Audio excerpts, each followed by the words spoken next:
Welcome to the deep dive. Today we're plunging into, well, one of the most complex and frankly high-stakes geopolitical situations in the world right now. The barely stable ceasefire between Iran and Israel. It really is. And it's a topic that can feel incredibly overwhelming, can it? You've got decades of history, layers upon layers of distrust, and this seemingly endless stream of breaking news. It often leaves you wondering, what's really going on. Exactly. But our mission here at the Deep Dive is, well, it's to give you the shortcut. We want to extract the most important nuggets of knowledge and insight from what was a truly fascinating, really in-depth debate. The idea is to help you grasp the nuanced arguments, maybe some surprising facts, and the deeply differing perspectives, so you can walk away feeling genuinely well-informed, but, without that feeling of being completely buried in information. Right. We want to cut through the noise. That's the goal. And for this particular deep dive, we've taken a comprehensive, long-form debate between two highly respected experts, and they hold very, very different viewpoints on Iran's nuclear program and the whole broader regional conflict. Polar opposites, almost. Pretty close on many points, yeah. One is a firm advocate for a peace through strength approach, emphasizing deterrence, a robust American posture. The other really champions a non-interventionist stance, arguing more for diplomacy and a kind of reevaluation of U.S. foreign policy altogether. Okay. So by dissecting their positions, their meticulously argued positions, we're hoping to give you, the listener, a multifaceted understanding, seeing this intricate tapestry from multiple angles. And highlighting not just what they disagree on, but really getting into the why behind those disagreements. And at the heart of this entire discussion, what we're really going to try and unpack for you is the big looming question. Is the recent military action, the strikes we saw, is that a pathway to peace through strength? A strategic move designed to enforce stability? Or is it, as the other side argues, a dangerous escalation? One that pushes us towards permanent militarism, trapping us in this endless cycle of conflict. That's the core tension. Let's truly unpack this. Let's do it. So let's start by setting the immediate scene. As we just mentioned, we're currently in what's best described as a barely stable ceasefire between Iran and Israel.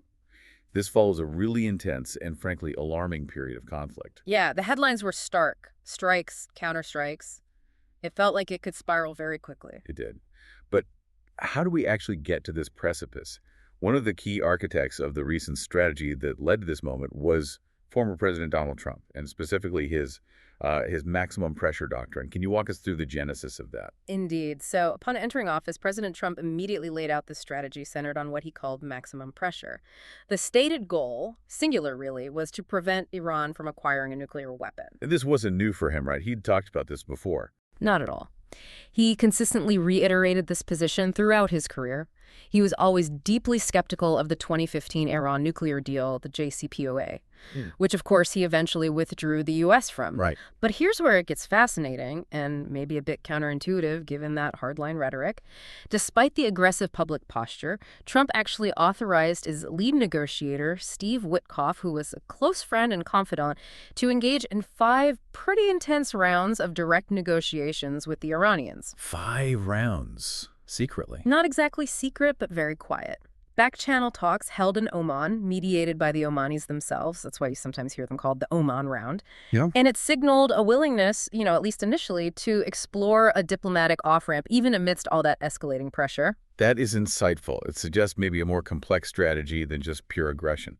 So what exactly was on the table during these delicate diplomatic efforts? We learned about a specific one-page offer the U.S. presented. What were the key elements there? Yeah, this one-page offer was pretty groundbreaking, actually, and it tells us a lot about the Trump administration's strategic thinking, maybe some flexibility, despite the maximum pressure umbrella. How so? Well, from one expert's perspective, it was surprisingly, maybe even generous and certainly pragmatic. It wasn't demanding zero enrichment right off the bat, which, as you know, has always been a non-starter for Iran. A red line for them. Pretty much. Instead, it proposed allowing Iran to temporarily enrich uranium, but crucially, only above ground. That was a significant concession, acknowledging some level of Iranian capability. Okay, temporary above-ground enrichment. But there was a catch, right? A big A one. massive one. It required their highly fortified below-ground facilities, think Fordo, to be rendered non-operational. Non-operational. What does that mean exactly? Dismantled. Essentially, yeah. Ah. Dismantling or sealing them in a way that removes them as a hidden breakout threat. It was aimed squarely at those core proliferation concerns about secret underground work. That seems like a very high bar for Iran, giving up those hardened facilities. But you mentioned there was also a longer-term vision in the offer. Precisely. And this is where it gets really interesting. Beyond the immediate steps, the offer contained what one expert called a truly visionary, though definitely contentious, long-term solution, creating a future international consortium for enrichment. An international consortium. With who? Well, this wasn't a minor detail. The idea was this consortium involving regional players like the Saudis and Emiratis would operate outside Iranian territory. Not on Iranian soil. Key point. And it would be under the strictest, gold standard supervision of the IAEA, the International Nuclear Watchdog. So the goal was guaranteed fuel access for Iran, but without domestic control of the whole cycle. Exactly. Mitigating the proliferation risks while, theoretically anyway, respecting their civilian energy needs. And maybe the biggest part, this wasn't just a demand, it came with a staggering amount of sanctions relief. One expert estimated potentially tens of billions of dollars. Billions. That's not pocket change. That's a lifeline. It really was a potential lifeline for an Iranian economy that was, suffocating under international sanctions. It offered a clear path to economic recovery. Okay, so it sounds like a pragmatic, almost enticing package on paper, especially with that huge financial incentive. But then, why did the Iranian Supreme Leader, Ayatollah Khamenei, reject it? What was the thinking there, according to this analysis? That is the million-dollar question, isn't it? Or maybe the billion-dollar question here. From one expert's viewpoint, Khamenei's rejection was a calculated gamble, incredibly risky, but calculated. A gamble on what? The belief was apparently that he felt he could continue to squeeze the Americans at the negotiating table, hold out for even more concessions, or, perhaps just as likely, simply preserve Iran's nuclear capabilities intact for a time when Trump was no longer in office. Playing the long game, thinking U.S. policy would shift again. That's the interpretation. That Khamenei believed U.S. resolve would eventually weaken, or that a future administration might be more lenient, more willing to accept a less restrictive deal. The history of U.S. foreign policy shifts probably fed into that calculation. So strategic patience? Or maybe overconfidence? Whichever it was, it ultimately set the stage for a dramatic escalation that I think few fully anticipated at that moment. And escalated, it certainly did, Yeah. dramatically. We learned that on the Thursday, just before a planned sixth round of those Oman negotiations, something really significant happened. The Israelis launched what was described as a devastating campaign over 12 days. What were they hitting? Yes, the situation just flipped. From quiet diplomacy to overt military action almost overnight. The Israeli campaign was indeed described as devastating. They targeted Iran's key nuclear sites, related infrastructure, and even specific weapons scientists. They're not just facilities, but people too. Apparently so. This wasn't a minor skirmish. It was a focused, sustained military operation designed to severely degrade Iran's nuclear capabilities and perhaps send a very strong message. And then the U.S. got directly involved. That's right. Adding another layer of escalation, President Trump authorized B-2 bombers, the stealth bombers, to drop 12 massive ordnance penetrators on Fordo. The MOPs, the bunker busters. Exactly. For listeners unfamiliar, these are immense 30,000-pound bombs designed specifically to penetrate and destroy deeply buried, hardened targets like Fordo. And the goal was? The stated aim was to obliterate it, or at least severely degrade it. It was an unequivocal message. The U.S. was willing to use extreme force to prevent Iranian nuclear weaponization. So after this intense barrage from both Israel and the U.S., a ceasefire was forced on Iran. That's how it's described. Trump then forced a ceasefire, securing Israeli agreement apparently, leading to this tentative truce we see today. But the core question remains, will Iran come back to negotiations now, under this immense pressure? Or is there a totally different way to look at all these events? Absolutely, and it's a powerful, deeply critical counter-narrative we need to explore. From an opposing viewpoint, these negotiations, these Oman talks, they were never genuine diplomacy to begin with. Meaning they were merely a pretext for war. The argument here is that Trump and his cabinet knew perfectly well that the Ayatollah would never give up all enrichment capabilities. Why not? Because Iran views enrichment as its latent nuclear deterrent. It's seen as fundamental to their national security, their sovereignty. Giving it up entirely was unthinkable. So this perspective suggests the U.S. demands were intentionally impossible, designed to be rejected. That's the core of it, that the demands were maximalist on purpose, ensuring Iran would say no, thereby providing a justification, a casus belli, for military action. Wow. That's a stark contrast to the pragmatic offer narrative. Okay, if the talks were a facade, what does this counter-narrative suggest was the real posture of both sides leading into this? What were their unspoken red lines? It really raises critical questions about true intentions, doesn't it? Iran's implied stance, according to this view, has been consistent for years. Don't attack us, and we won't build a nuke. It's classic deterrence. And America's. America's, especially under the maximum pressure doctrine, became, if you make a nuke, or even if you start to make one, we will attack you. A preemptive stance. Exactly. And the specific demand for zero enrichment is seen as the key non-starter for Iran, a violation of what they see as their NPT right to civilian nuclear energy. Therefore, any attempt to enforce that zero enrichment militarily. Well, this counter-narrative argues it inevitably leads to more conflict. It's a dangerous, slippery slope. And we've seen some evidence suggesting even these intense strikes haven't completely stopped Iran's progress, right? Yeah. Fordo wasn't totally destroyed. That's right. Reports indicate not every centrifuge was destroyed. And perhaps more significantly, Iran has already announced the construction of a new, even deeper underground facility. Deeper than Fordo. That's the implication, which suggests, to this viewpoint, that more bombings targeting Natanz, again targeting these new facilities, could become an inevitable endless cycle. Military action just begets more hardened, hidden facilities. Which leads us to a really dangerous idea discussed in the debate, the regime change trap. Benjamin Netanyahu's reported suggestion of killing the Ayatollah to solve the problem that's viewed as incredibly perilous. Extremely perilous. This is where the historical parallels become really chilling for this expert. A decapitation strike, or any policy aimed explicitly at regime change, they argue, could unleash chaos. How so? The fear is it could empower radical groups within Iran, think bin Ladenites or ISIS-like factions, leading to widespread civil war.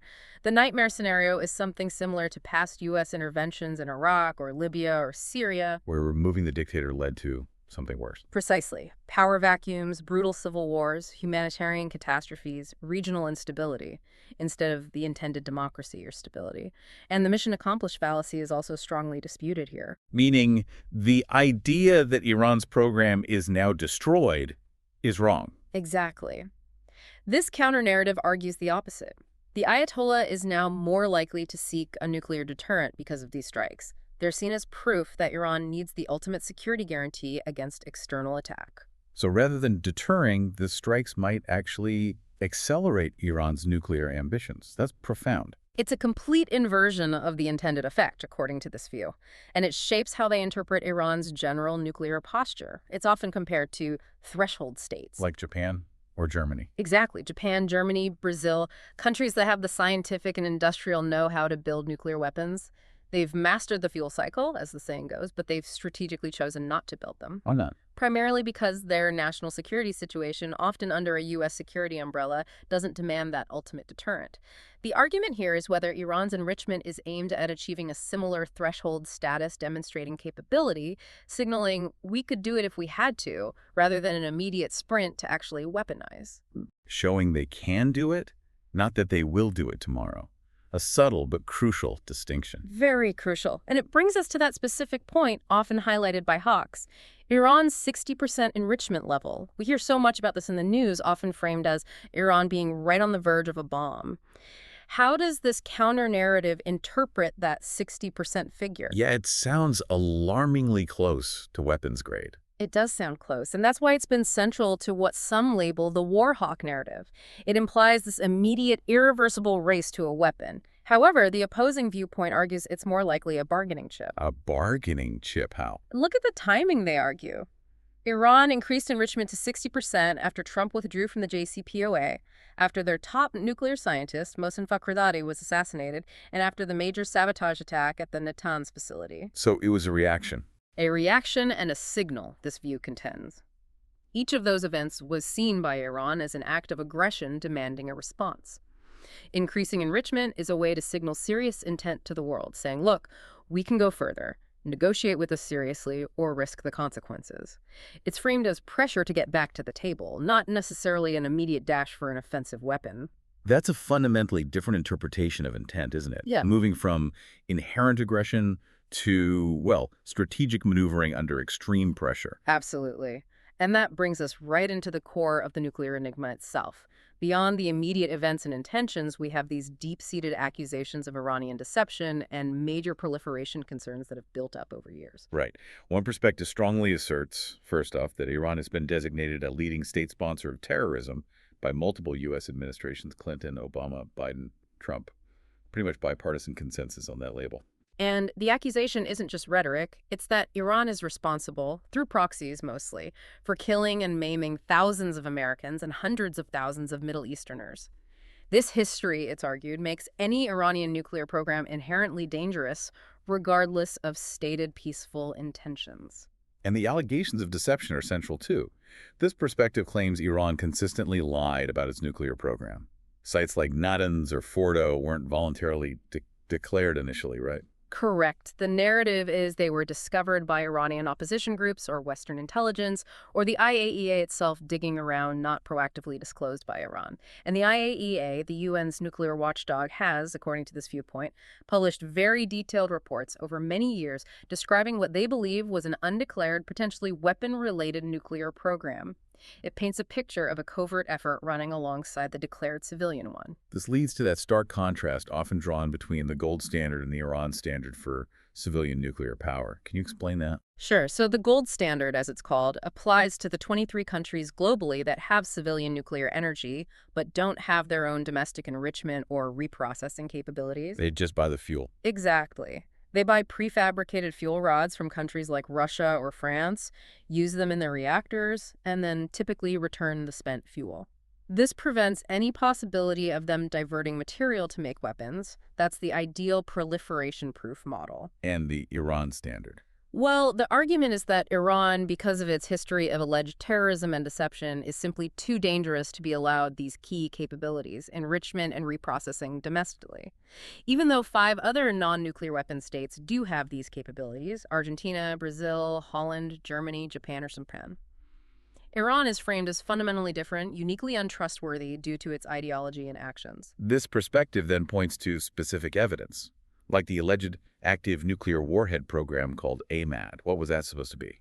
AMAD was supposedly Iran's coordinated nuclear weapons program, which formally ended, or at least paused, around 2003, interestingly, right when the U.S. invaded neighboring Iraq. Coincidence. This viewpoint suggests maybe not. The details of this alleged program come from IAEA reports, but also, very controversially, from that supposed nuclear archive seized by Israel's Mossad in a dramatic raid in Tehran back in 2018. Ah, yes, the archive. What was supposedly in it? We're told it contained very detailed blueprints for 5 atomic warheads, including things like metallurgy work, computer modeling, high-explosive testing designs, presented as undeniable proof of Iran's past and perhaps ongoing nuclear weaponization intent. And there's a financial argument made, too, about the cost versus the benefit. A very striking one. One expert points to this staggering figure.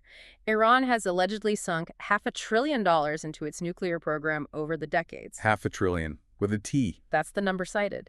Yet despite this colossal investment, the program yields only about 3% of Iran's electricity needs. That doesn't sound very efficient. Not at all, especially when contrasted with, say, the UAE.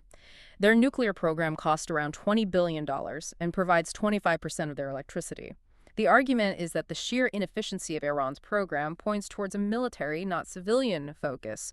Why else spend so much for so little energy return? And the Russian-built Bushehr reactor is cited as the alternative they should have taken. Exactly. Bushehr operates on the gold standard model. Russia supplies the fuel rods, Iran uses them, and Russia takes back the spent fuel. It generates electricity safely without giving Iran access to plutonium from spent fuel. The question posed is, if Iran's intentions were purely peaceful, why didn't they just build more Bushehr-type reactors instead of pursuing costly, proliferation-sensitive enrichment domestically? Okay, that's a powerful case built on alleged deception, terrorism links, secret programs, and questionable costs. Let's unpack the counter-narrative, because it starts with an incredibly strong claim. One expert literally says virtually everything he just said is completely false. That's quite a rebuttal. Where does it even begin? It's about as direct a refutation as you can get.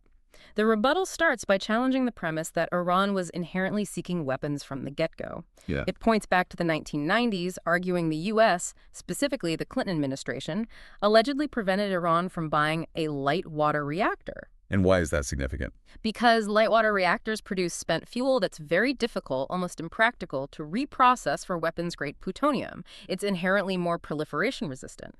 By blocking this purchase, the argument goes, the U.S. effectively, maybe unintentionally, pushed Iran towards seeking materials and technology elsewhere, including on the black market, like from the infamous AQ Khan network. So shifting some blame back onto U.S. policy. That's part of it. There's also a clarification on the reactors. While everyone agrees Bushehr, the Russian one, is proliferation-proof, Iraq was different. It was a heavy water reactor designed for a potential plutonium pathway. But crucially, under the JCPOA, concrete was poured into its core to disable it. And this expert questions whether Iraq ever even had the necessary reprocessing facility built alongside it to actually extract weapons-grade plutonium from spent fuel. Without that second step, the reactor alone isn't an immediate bomb pathway. Okay. What about those specific alleged secret sites, like Parchin? That was widely reported as a place where nuclear weapons-related high-explosive tests occurred. Parchin is dismissed by this expert as completely debunked. The narrative here is that the suspicious high-explosive containment chamber found there wasn't for nuclear weapons testing at all. Then what was it for? Creating nanodiamonds. These are extremely tiny industrial-grade diamonds formed under immense pressure, often using implosion techniques.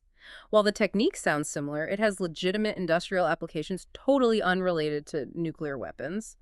This claim is supposedly supported by a Ukrainian scientist involved and even an American IAEA official, directly contradicting the weapons testing narrative for Parchin. Nanodiamonds. Yeah. It's unexpected. And then there's the really big evidence, the smoking laptop and that nuclear archive. How are those addressed? This is where the disagreement gets incredibly sharp, bordering on accusations of fabrication. The infamous smoking laptop from the mid-2000s containing alleged weapon designs and the more recent 2018 nuclear archive seized by Mossad. Both are alleged by this expert to be forged by the Israelis and then funneled through the MEK cult. The MK being the Iranian opposition group. Yes, the People's Mujahideen of Iran. A controversial group, as you noted, formerly designated terrorists by the U.S., often described as having cult-like characteristics.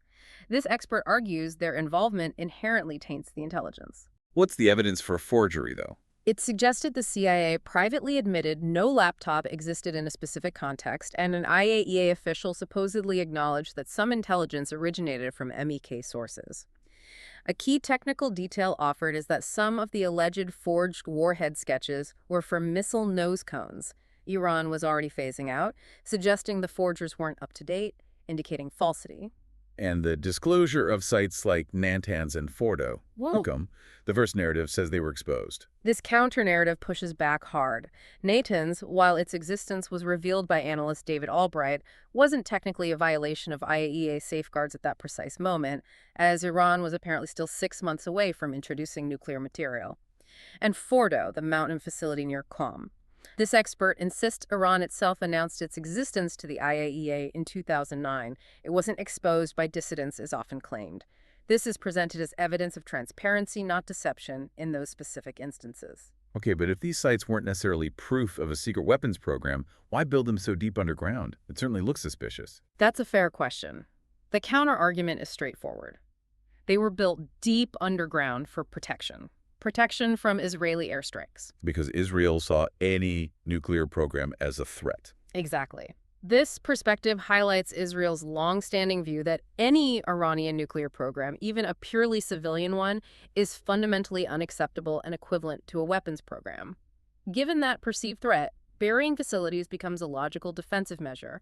It creates a deterrent by making attacks much harder and significantly raising the stakes for any country contemplating a strike, potentially requiring tactics that verge on regime change. It's seen as a self-reinforcing cycle. Threat perception leads to defensive hardening, which increases suspicion, which reinforces the threat perception. A real catch-22. Okay, let's get into the technicalities of breakout and weaponization. This is where a lot of the fear often gets amplified. Yeah. There's this claim that Iran, with its 60% enriched uranium stockpile, is 99% of the way there to a bomb. Why does one expert call that specific claim meaningless? Yeah, this is a really critical point that often gets distorted in headlines. While Iran does have a significant stockpile of 60% enriched uranium, enough for maybe 15 to 17 bombs worth, if enriched further to weapons grade, the idea that 60% enrichment means you're 99% of the way there is dismissed as technically misleading. How so? Think of it like this. The chart that 99% figure comes from includes all the steps, starting from mining the raw uranium ore, refining it, converting it to gas, and then the enrichment process itself. Getting to 60% is a huge achievement, no doubt. But the final steps, going from 60% to weapons grade 90%, require exponentially more effort. More effort in what way? It takes significantly more centrifuges, running for longer, consuming more energy, just to make that final purification leap. It's like climbing a mountain where the last 100 feet are almost vertical compared to the rest. So while 60% is a worrying milestone capability-wise, it doesn't mean a bomb is imminent. It's not 99% of the difficult work, according to this expert. The difficulty ramps up massively at the end. That's a really helpful analogy. And the type of bomb matters too, right? We hear about gun type versus implosion designs. Why is that distinction important for assessing Iran? Absolutely vital distinction. The easiest type of nuclear weapon to make, relatively speaking, is a gun-type nuke, like the one used on Hiroshima. It's described as basically a simple shotgun design, firing one piece of highly enriched uranium into another to start the chain reaction. Simple enough that it didn't even need testing before use. Exactly. But, and this is crucial, it generally only works with highly enriched uranium, and it's very difficult, maybe impossible, to miniaturize enough to put on a missile. Its strategic utility is limited. Okay, and the alternative? Is the implosion bomb, like a Nagasaki weapon, or modern miniaturized warheads. These are much, much more complex. They usually use plutonium or a sophisticated sphere of uranium surrounded by conventional explosives that have to detonate with incredible precision simultaneously to crush the core and trigger fission. Sounds hard. Extremely hard. It requires an extraordinary amount of testing, potentially hundreds of high explosive tests, years of work to perfect the complex engineering, the timing, the physics. This technical hurdle is central to understanding assessments of Iran's program. So what is the official U.S. intelligence assessment, like from the CIA, regarding Iran's actual capabilities and intentions given these technical challenges? Well, the recurring CIA assessment, which has been pretty consistent over the years, states that Iran might be about 1 year away from producing enough fissile material, highly enriched uranium, for one bomb, likely a gun-type device. But, and this is key, they assess, Iran is still 3 years away from developing a finished, deliverable nuclear warhead, especially an implosion system small enough for a missile. 3 years for the warhead itself. That suggests the weaponization part is the real bottleneck. Precisely. It implies the significant difficulty of mastering that complex implosion engineering and testing. So, Iran's strategy in this interpretation isn't necessarily a mad dash to a usable weapon, but rather building that latent nuclear deterrent, meaning showing the world they've mastered the fuel cycle, demonstrating they could enrich uranium up to 90% if they decided to, effectively signaling, don't push us too far, don't make me do it. It's presented as distinct from actively racing to build an offensive arsenal right now. And the timing of the 60% enrichment supports this bargaining chip idea. This view argues yes. The increase to 60% happened after the JCPOA withdrawal, after the Fakhrizadeh assassination, after the Natanz sabotage. It's framed as a calibrated response to pressure, a way to regain leverage and push the U.S. back to negotiations, not necessarily an immediate sprint to weaponization. And crucially, U.S. intelligence, specifically the National Intelligence Estimate, NIE from 2007, which has been reaffirmed multiple times since, has consistently stated that the Supreme Leader has not made the decision to pursue nuclear weapons. So capability doesn't equal intent, a fundamental point. An absolutely fundamental point of divergence in how you interpret Iran's actions. Okay, let's pivot then to the JCPOA itself, the 2015 nuclear deal. It's so central to this whole debate about managing Iran's program.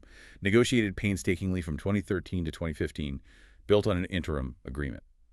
It was revolutionary in a way, wasn't it? Because the U.S. actually acknowledged Iran's right to enrich uranium for the first time. It was a major shift, yes. Previous UN Security Council resolutions had demanded Iran suspend all enrichment.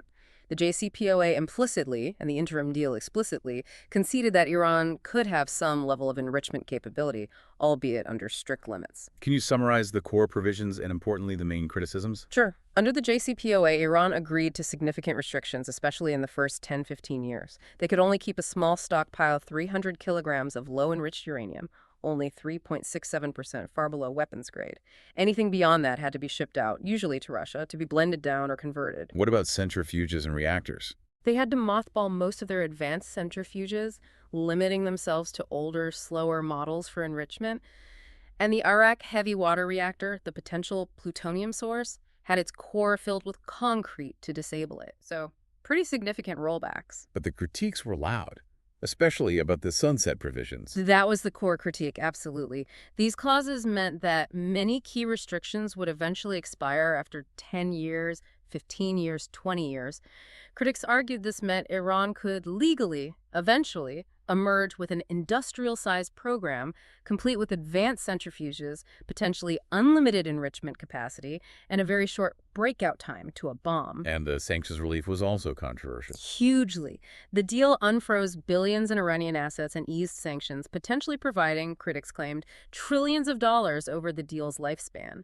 The argument was this money wouldn't just help the Iranian people, but would fund the regime's axis of misery, its support for groups like Hezbollah, its ballistic missile program, its regional destabilization efforts. This brings us to the really passionate debate over the U.S. withdrawal from the JCPOA under Trump. His argument was pretty clear.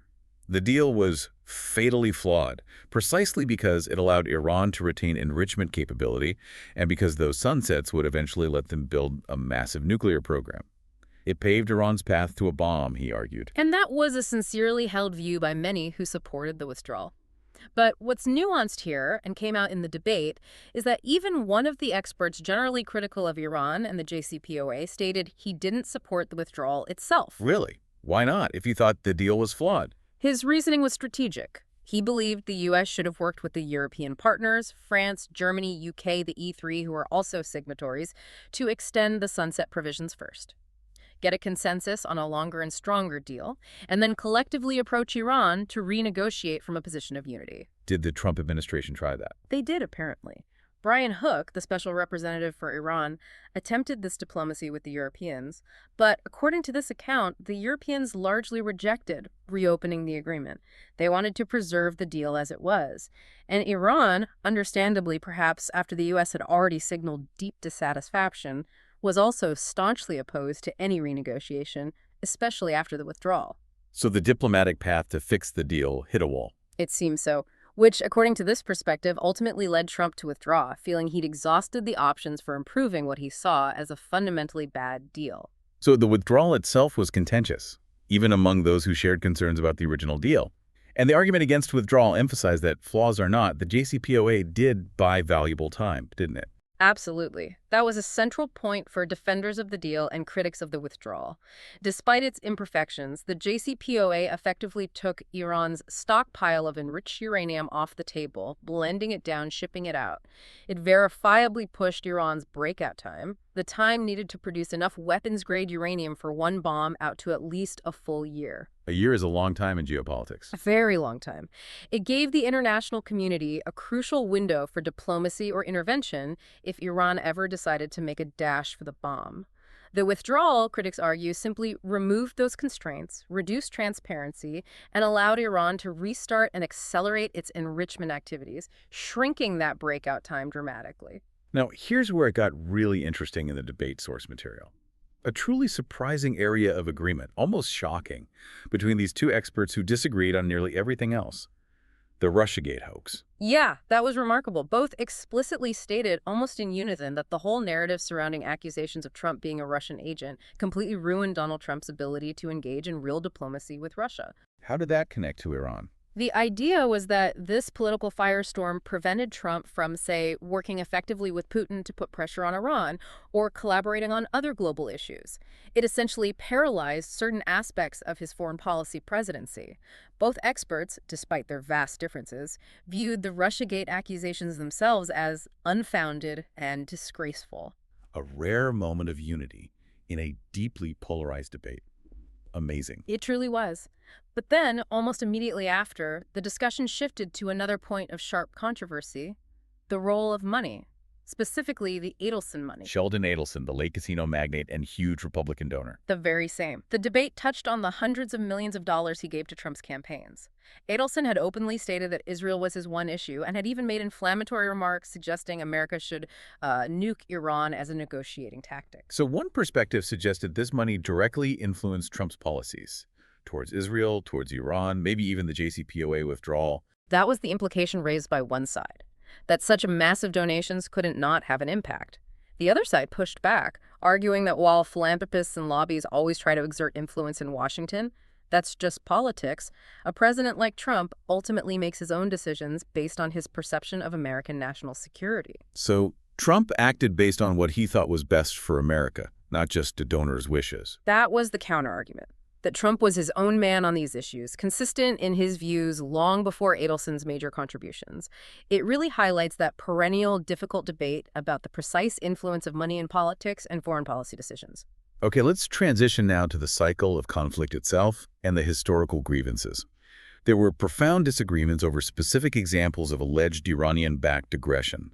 Take the bombing of the U.S. Marine barracks in Beirut, 1983. Horrific attack, 241 servicemen killed.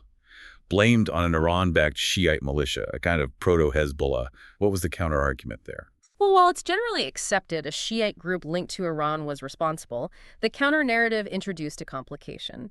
It cited a former Mossad officer, Viktor Ostrovsky, who wrote a controversial book claiming that Israeli intelligence actually knew about the impending truck bomb attack, but deliberately withheld that specific warning from the Americans. Why would they do that? The implication, though not fully spelled out, is complex. This expert also argued that, contrary to the idea of Iran being implacably hostile then, Iran and Israel actually had somewhat cooperative, if covert, relations around that time, pointing to the Iran-Contra affair in the mid-'80s where Israel facilitated U.S. arms sales to Iran. It muddies the waters, suggesting a less straightforward narrative of pure Iranian aggression in that specific tragic instance. Fascinating. Then there's the Khobar Towers bombing in Saudi Arabia in 1996. 19 U.S. airmen killed. One side blames Hezbollah, backed by Iran, possibly working with al-Qaeda. What's the counter? The counter is fierce on this one. It argues Khobar Towers was solely the work of al-Qaeda, led by Osama bin Laden himself.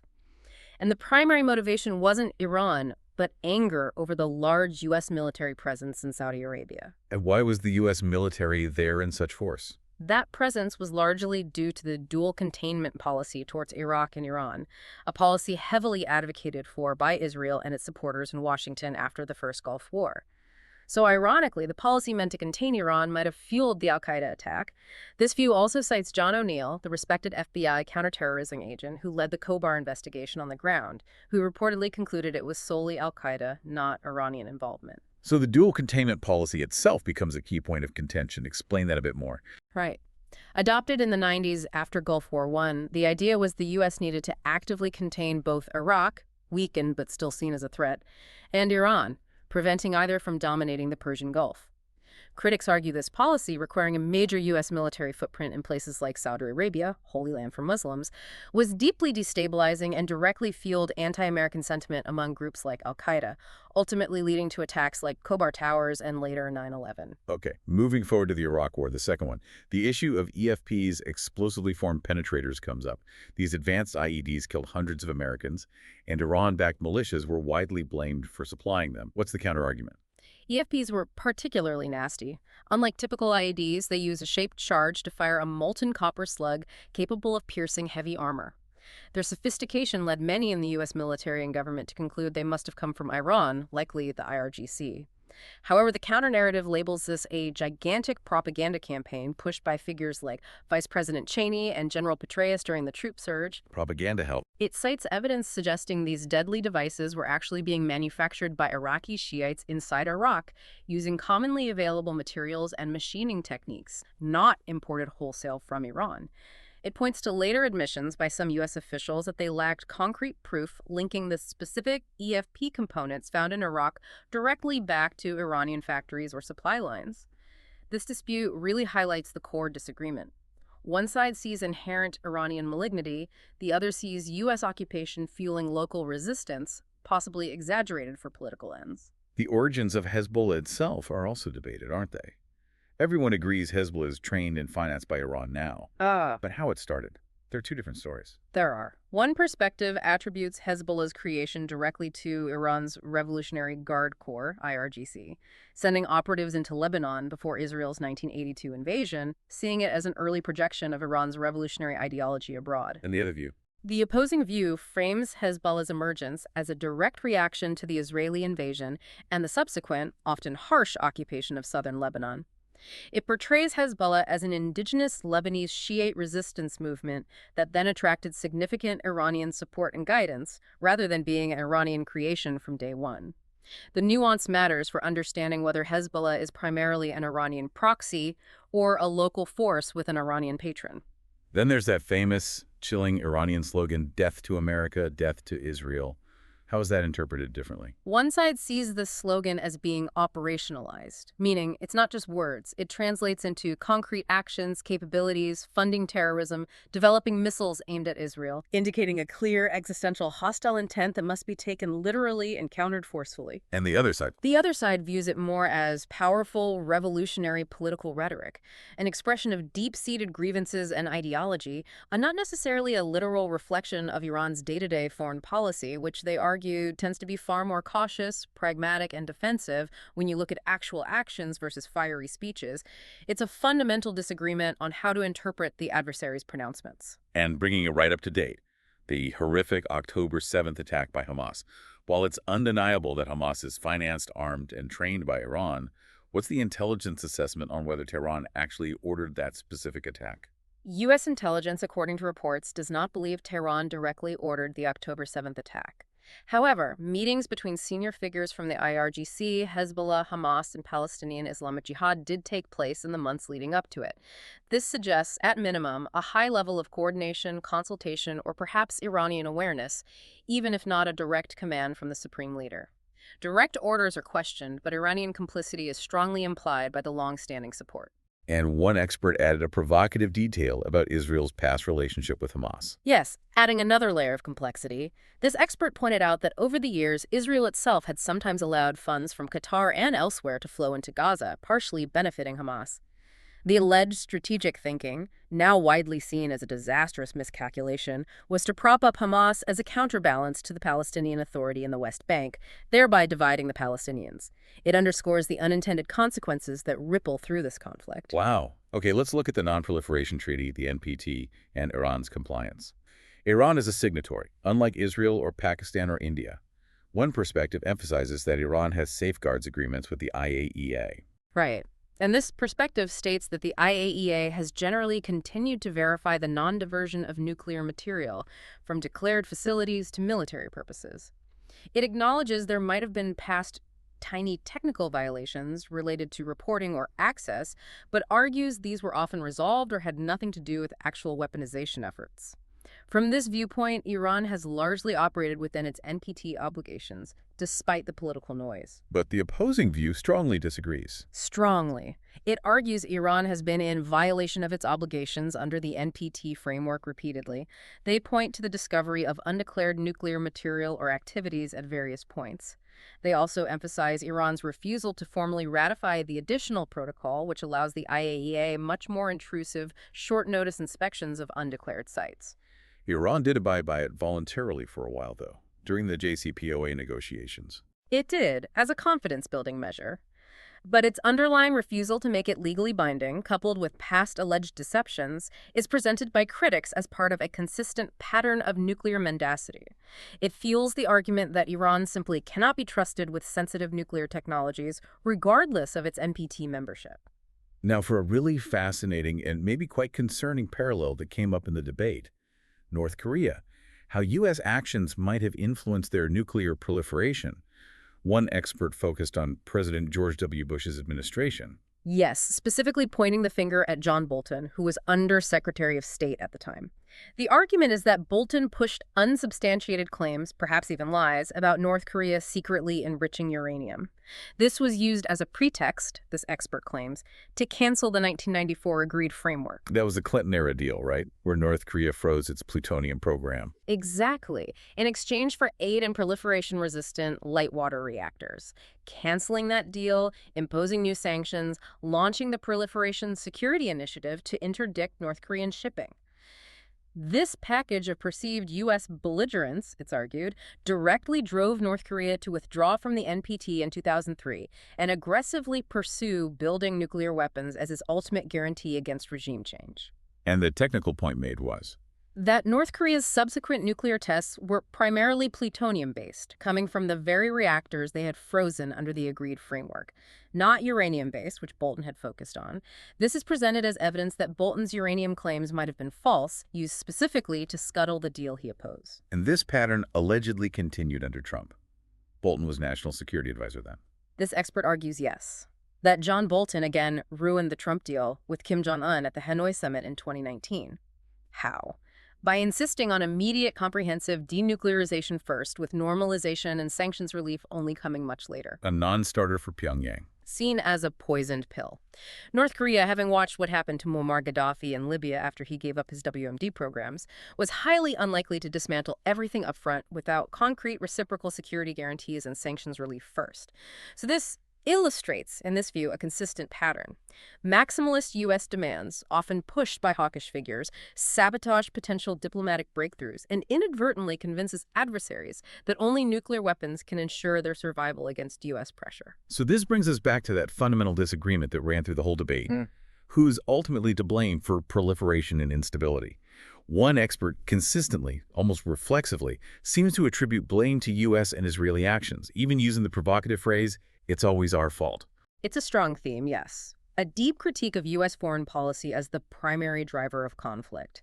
The other expert directly challenged this, repeatedly asking, are adversaries like North Korea or Iran or Russia ever held responsible for their own choices, their own aggressions? Or does the narrative always find a way to shift the blame back solely onto the West, onto America? It highlights a really deep philosophical chasm in how international relations are viewed, one rooted in introspection and self-critique, the other emphasizing adversary accountability and the reality of external threats. A fundamental divide. So, given all this complexity, the entrenched grievances, the radically different interpretations of history and intent, let's try to envision the future. What are the best and worst case scenarios emerging from this incredibly tense situation with Iran? Okay, best cases first.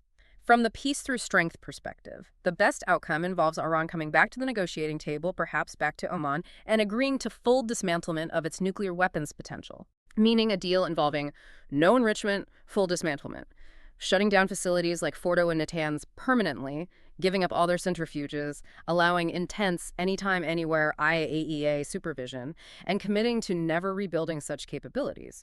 In return, the U.S. and international community would help Iran develop a purely civilian nuclear energy program based on the gold standard, buying fuel, returning spent fuel, no domestic enrichment or reprocessing. Trump's one-page deal offer was reportedly based on this concept, sweetened with massive sanctions relief. It's a vision of Iranian capitulation on the nuclear file, achieved through pressure. Okay.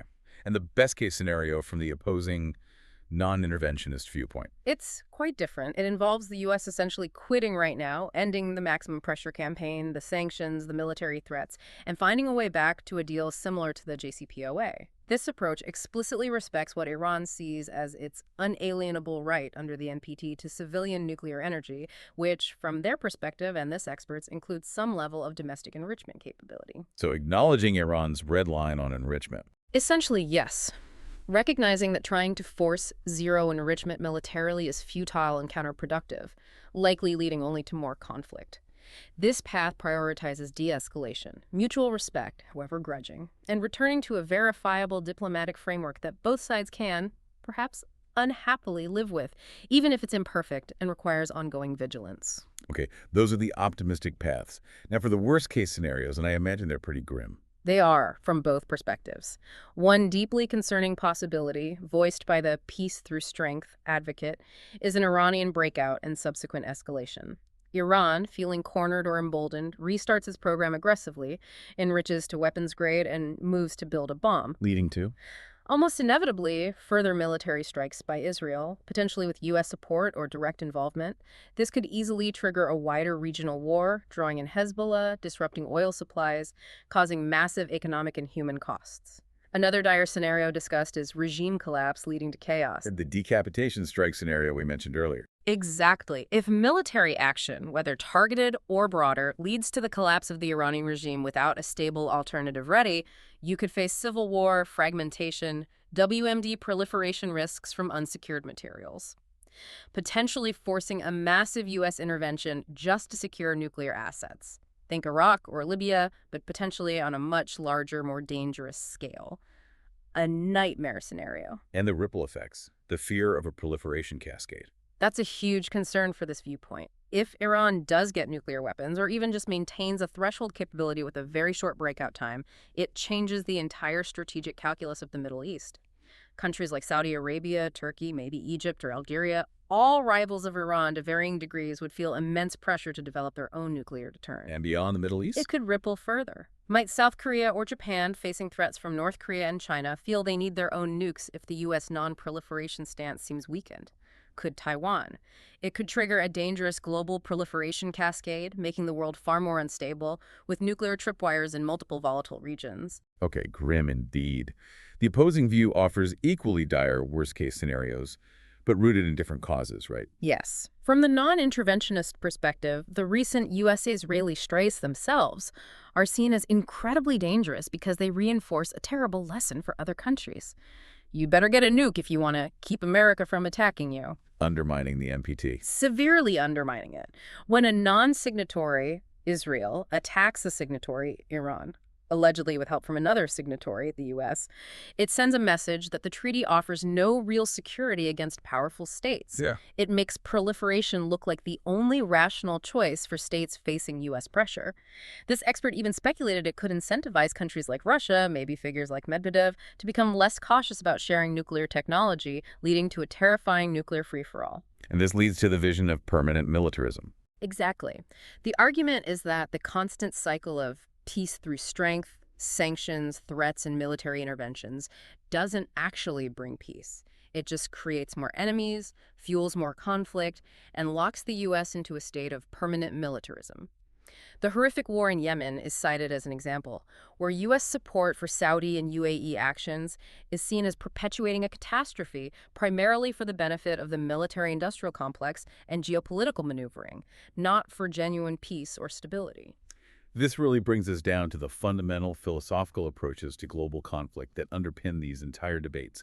Can you summarize the core tenets of the peace through strength philosophy as presented? Certainly. It starts with the premise that America is the indispensable power. Since World War II, it's argued, the U.S. has underwritten a rules-based international order that, while imperfect, has prevented great power wars. Without a strong, engaged America, this order would collapse into chaos. And deterrence is key. Absolutely central.